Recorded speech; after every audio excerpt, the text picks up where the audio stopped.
Grand slam for Masters.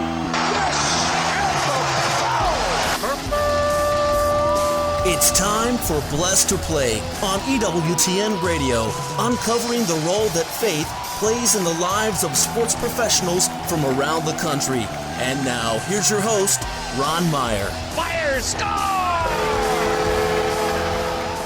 My guest today is Jadin O'Brien. She was a track and field athlete for the University of Notre Dame.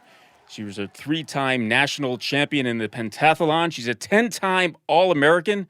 She's a member of Team USA, and she'll go down as one of the most prolific athletes in the history of the University of Notre Dame.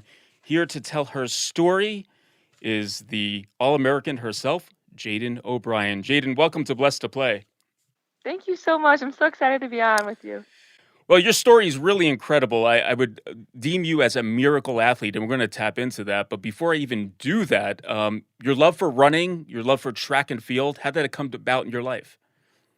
Yeah, so growing up, I was a multi-sport athlete. I played soccer, basketball, I ran track, cross country, but I really didn't fall in love with track until I hit the end of my high school career. I began doing track because of my mom. So my mom was a Division I runner as well. She ran the 400 hurdles at Bowling Green State University.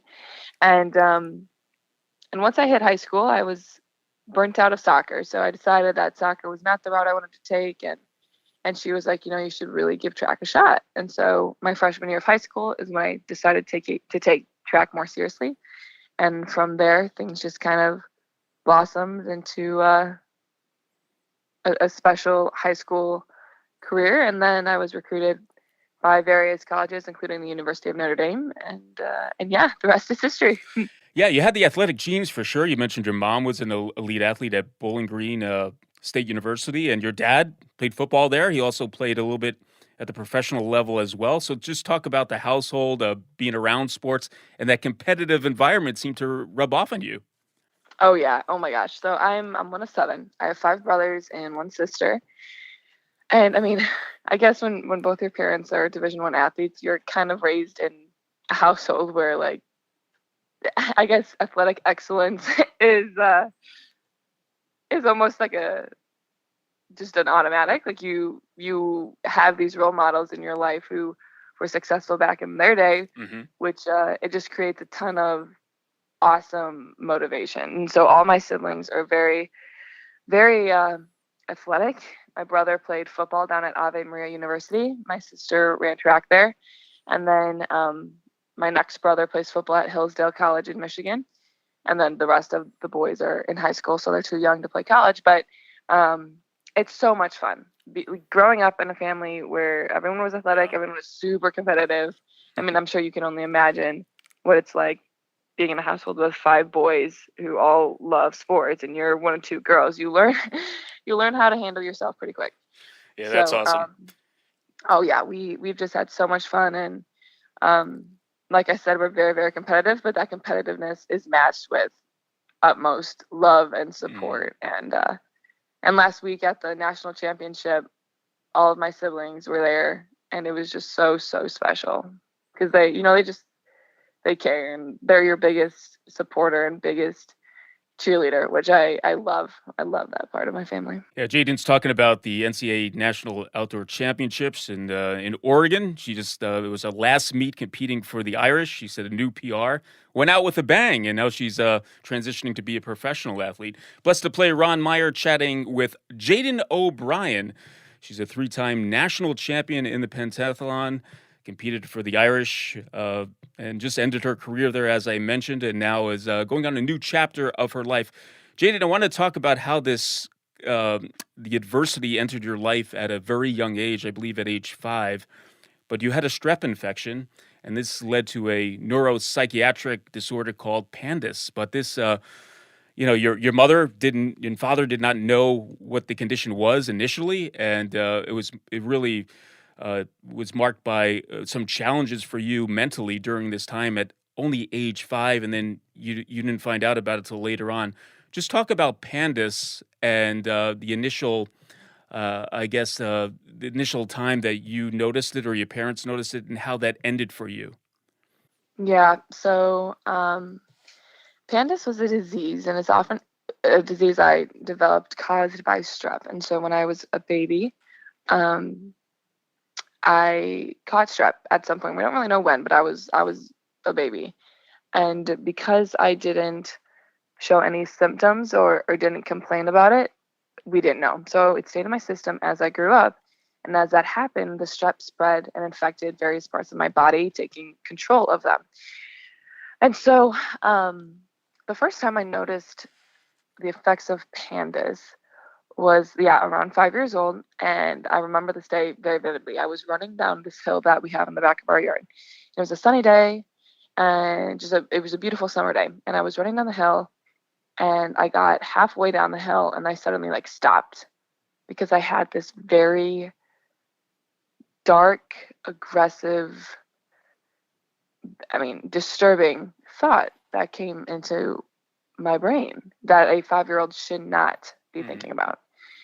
And I was like, I like paused, like I immediately stopped, and I was like, oh my gosh, like, what was that?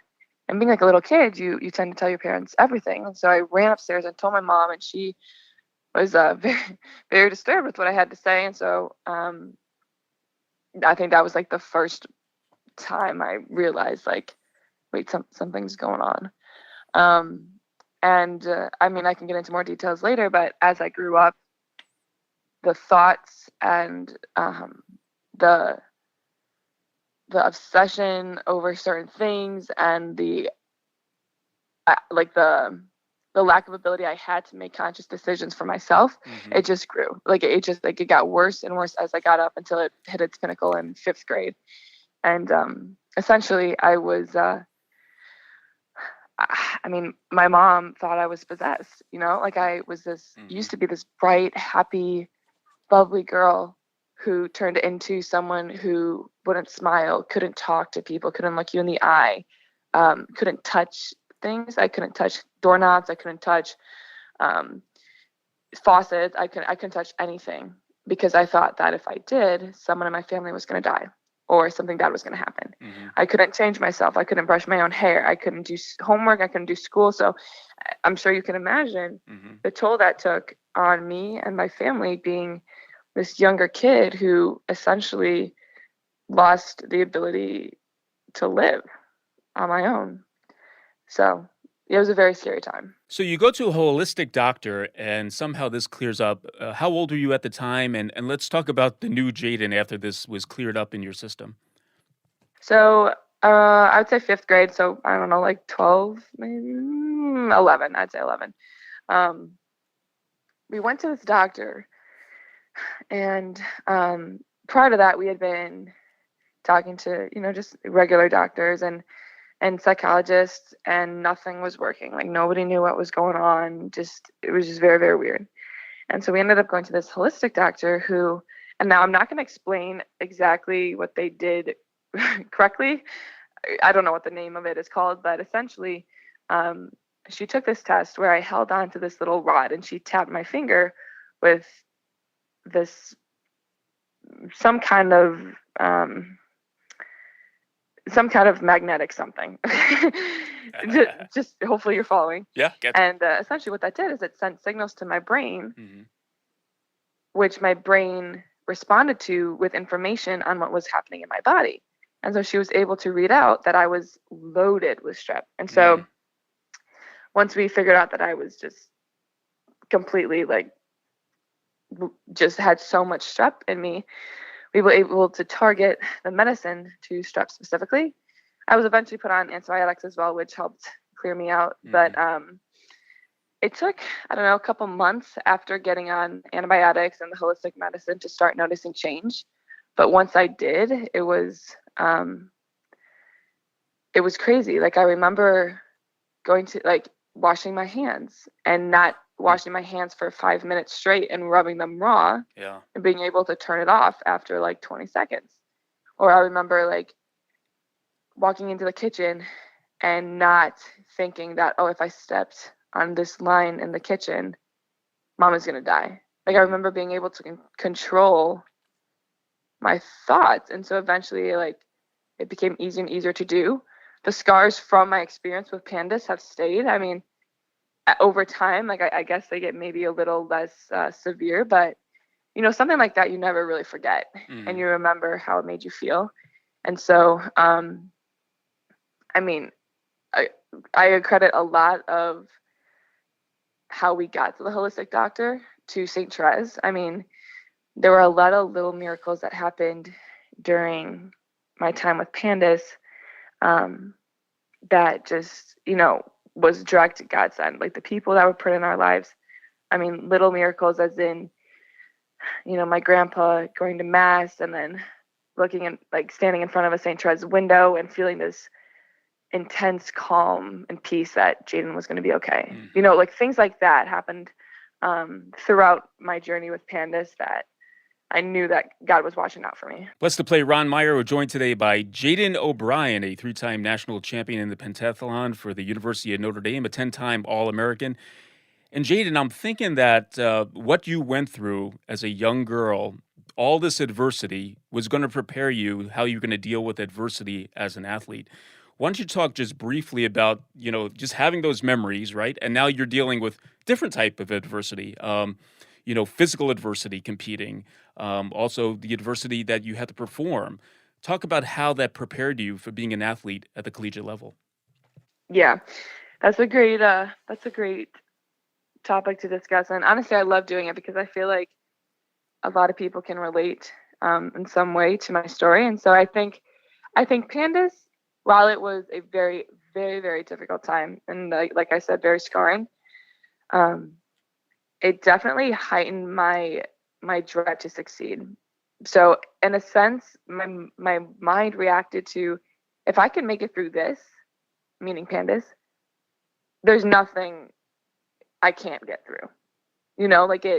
My drive to succeed, my determination, my grit, all heightened because of that experience. And so going into college, especially being like an athlete where, I mean, you're competing against the best of the best, right? At a very high level with a lot of eyes on you. Mm-hmm.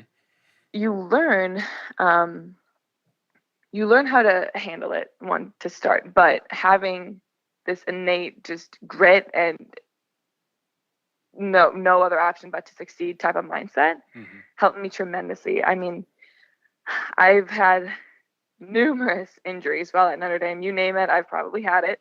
I mean, for instance, my freshman year, I tore my quad after being in quarantine for a month due to COVID. I didn't have COVID, but I was just constantly like put into close contact. Oh, you got to go into quarantine. So I was constantly quarantined, and that severely limited my training. But after I was able to get out of quarantine for the last time, my first meet back was the ACC championship. It was the conference championship, and I was warming up, getting ready to go to do the pentathlon, which is the 5 events that I do during the indoor season. And I tore my quad. I was practicing coming out of the blocks to run over a hurdle, and I just felt a snap in my right leg. And so I had to compete on all 5 events with a torn quad, and later compete at the national meet as a freshman with a torn quad. My sophomore year had to compete at nationals with food poisoning. My junior year had to compete on it with a stress fracture at the national meet as well, and then went on to represent Team USA in Costa Rica and Germany with a torn ligament in my elbow and a stress fracture in my shin. And then my senior year, another stress fracture, a severely strained hamstring, a sprained hand. While I had all of that, while I had to compete at the conference championship, the national championship, where I won for the second time last year. So things like that, I've been in a lot of situations where the easiest thing to do would be give up, or gosh, like there's no way I'm ever going to make it through. But because of what I've went through with pandas, that thought really doesn't cross my mind ever. It's like, okay, how do I use this setback to push me forward? How do I still find a way to make it happen despite the odds? And so, yeah, I really think pandas helped me develop that no quit all grit mentality. Yeah, that is great. And it talks about the power of adversity and how adversity can make you better, depending on your disposition to it.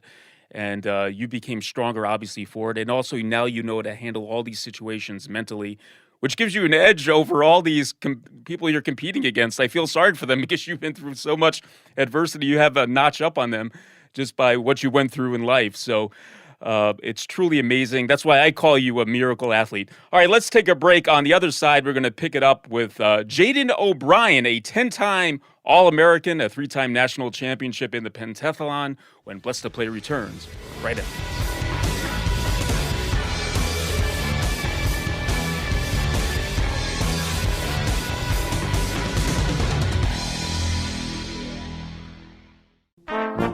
What is a patron saint? The classic professions such as soldiers or doctors have patron saints who represent the ideal of soldiering or doctoring. But we've lost the idea of patron saints because so many of the trades and crafts on which the modern world depends do not have an ideal figure. There's no patron saint of plumbers. G.K. Chesterton says there should be. It would be a revolution, for it would inspire each individual plumber to consider that there really was once a perfect being who did actually plumb. Well, Chesterton says, keep before your eyes the supreme adventure of virtue. If you are brave, think of the man who was braver than you. If you are kind, think of the man who was kinder than you. That is what is meant by having a patron saint. Spend more time with the Apostle of Common Sense. Visit chesterton.org for more information. A prayer for the holy souls in purgatory. God, our Creator and Redeemer, by your power Christ conquered death and returned to you in glory. May all your people who have gone before us in faith share his victory and enjoy the vision of your glory forever. We ask this through Christ our Lord. Amen.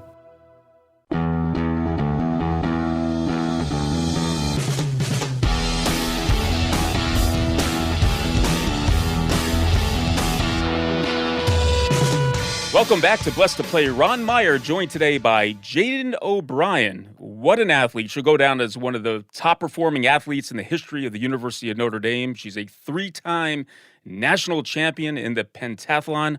What a demanding part of track and field that is. And she's a 10-time All-American, part of Team USA, has aspirations to make the Olympic team. So we're going to wish her well with that. And I want you to reflect, Jadin, on this career at Notre Dame because so many accolades. But I know it's not only about being a national champion, but leaving a legacy. And you went out with a bang, didn't you, in your last meet here for the University of Notre Dame with a new PR. But as you reflect now, because you're no longer an athlete for the University of Notre Dame, how would you sum up your career and did you accomplish all that you wanted to? Yeah, as I look back, I mean, I'm definitely filled with a lot of emotion. My time at Notre Dame has been the most impactful time of my life. I definitely feel like I entered Notre Dame as a girl and I'm leaving as a woman prepared for just everything that life could throw at me. I really do feel that I accomplished everything I set out to. Well, at Notre Dame, and even more than I thought imaginable. I mean, going in as a freshman, when you say, yeah, you're going to be a 3-time national champion, I would have been like, what? Me? Like, no way. But I mean, there have been so many setbacks during my journey. And yet when I think about my career, it's just, I view it in a positive light. There is no gosh, man, all those injuries, this sucks. Man, you got to deal with so much. It's no, I have a story to tell because of the things I've been through. Mm-hmm. And I'm so grateful for that. And I mean, I've learned so much as a college athlete, how to perform under pressure, how to handle disappointment, with class, mm-hmm. how to persevere, how to show up when you really, really, really don't want to. And that's something, I mean, when you do, so I do 5 events in the indoor season and 7 events during the outdoor season. And so like going to practice, it's going to be long, you're going to be doing multiple events. And it's just like, man, like, do I really want to do this every single day? But you push through that, like you develop great habits that carry on in life. And so, yeah, I mean, I did everything I could to leave hopefully a lasting legacy at Notre Dame. And I'm so incredibly grateful and honestly content with how my career went and ended at Notre Dame. I want to tap into your head now for that last national championship in the pentathlon, your third. And I think it came down to the 800 meters, and I think your body's probably fried by the time you had to run the 800 meters. But just talk about your mindset going into that race, how you were feeling, and how you ultimately won it. So when you get to the 800 in the pentathlon, you're right. Your legs are absolutely fried. Your body is fried. You're mentally fried. You are just a mess. Because at that point, you're going on about like 4 hours of competing, and you have the hardest event left. And when you're at the national meet, the key for me going into the meet was if you can maintain your mind, and if you can stay calm and level-headed and just perform as you do, you're going to do it. Because I knew that, so going into nationals, I was ranked second in the country. There was a girl who had a higher score than me.